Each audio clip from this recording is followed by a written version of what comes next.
Paul, how are you? Bundy back in the fold. How much of a boost is that to the team and squad? Yeah, it's great. He's brilliant personality to have around the place. He trained quite well today, and it just adds to the group. It's great to have that leadership, that kind of personality around the place, helping guys, talking to guys. He trained with the Bibs today, so he was good with them. So it's excellent to have him back in. Neil? These 2 games over the next 2 weeks, if you win both, it's a triple crown. Has that been part of the messaging yet in terms of just like this 2-week block, 2 games, triple crown? No, just the next game. I think particularly after a good result against England, you just want to focus on the next game and the next thing, and even the next training session really is what the lads were talking about.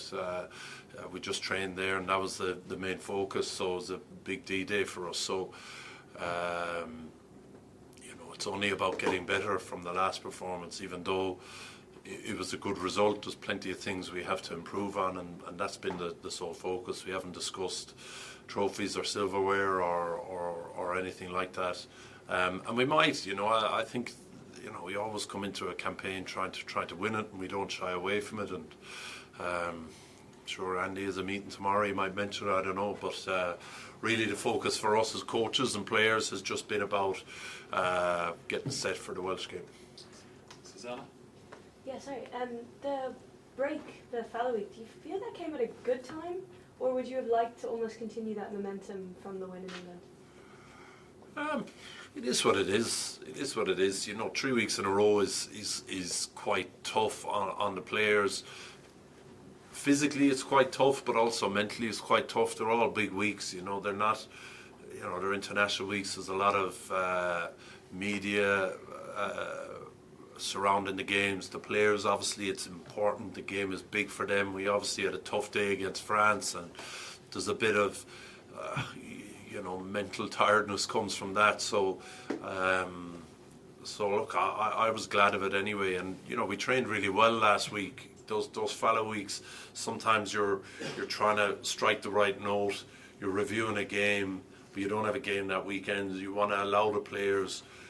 Most of the time you get to Friday, you have to convince yourself you're not tired. You're trying to allow the players to feel a little bit tired. Training was a bit more fun, but we got a load of things in place as well for the Welsh game, and then they got a weekend off, a weekend to spend at home with their families. So, quite a lot of the lads have kids. There's a lot of newborns around the place. So, it was a good week for us. I liked that it's 3 games and 2 games, but I wouldn't like if it was 5 weeks in a row. So, so it was a good week for us.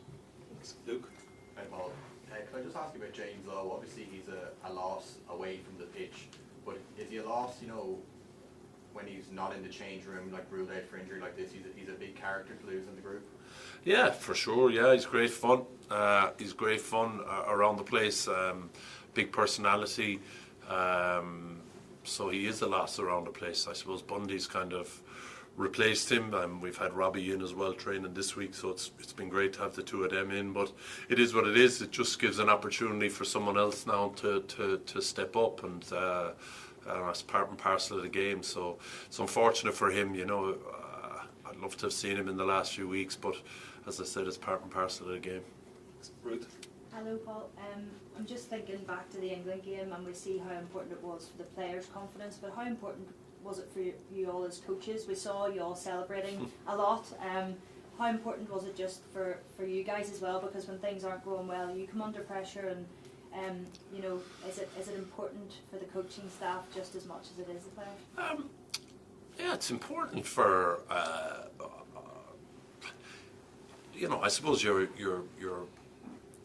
have certain messages every week. You have a certain plan that you're going into the game thinking it's going to work every week, and at times that has happened over the last few weeks. It just hasn't always happened. So to see some of the play that came out in the game, to see how we, it wasn't the best of starts. We ended up in our own 22 for quite a bit of the time in that first period.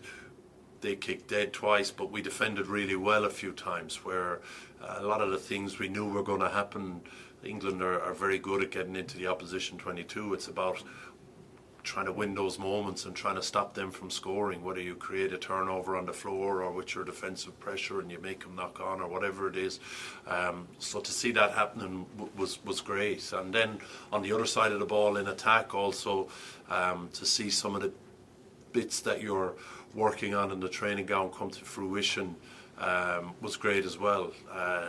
I suppose the hunger of the players was enjoyable to watch as well, you know, right up to the end of the game, how hard they worked to produce a performance. So I think that's probably the satisfying thing as coaches you experience in the stand.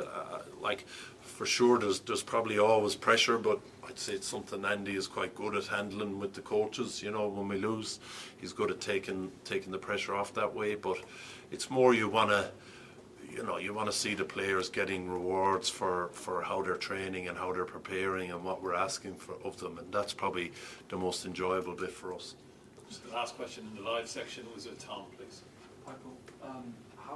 How do you go about making sure that this team hasn't already hit an emotional peak? Obviously the end of the England game was such a big process, getting that record win. But how do you gear the side back up over the 2 weeks to then get ready to hit those kind of levels again in terms of the next 2 years? Yeah, look, I think emotion doesn't play as big a role as it used to with the team.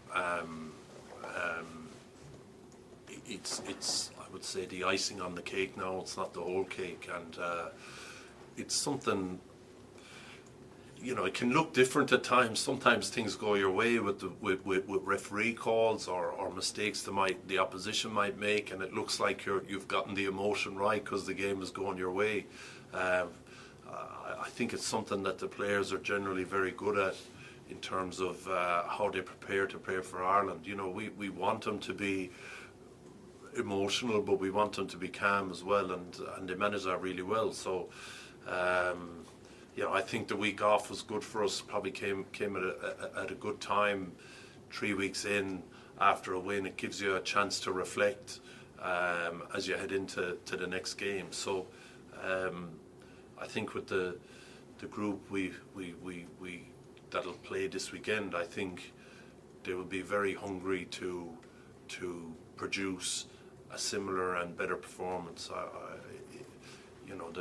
The emotion or the worry about emotion isn't something that would have crossed my mind this weekend. It's just about, for us, it's just about getting better. I think that's what the excitement is for us as coaches, and that's what the excitement is for players. If you're focused on getting better and not so much the emotion of the occasion, I think it's easier to prepare well.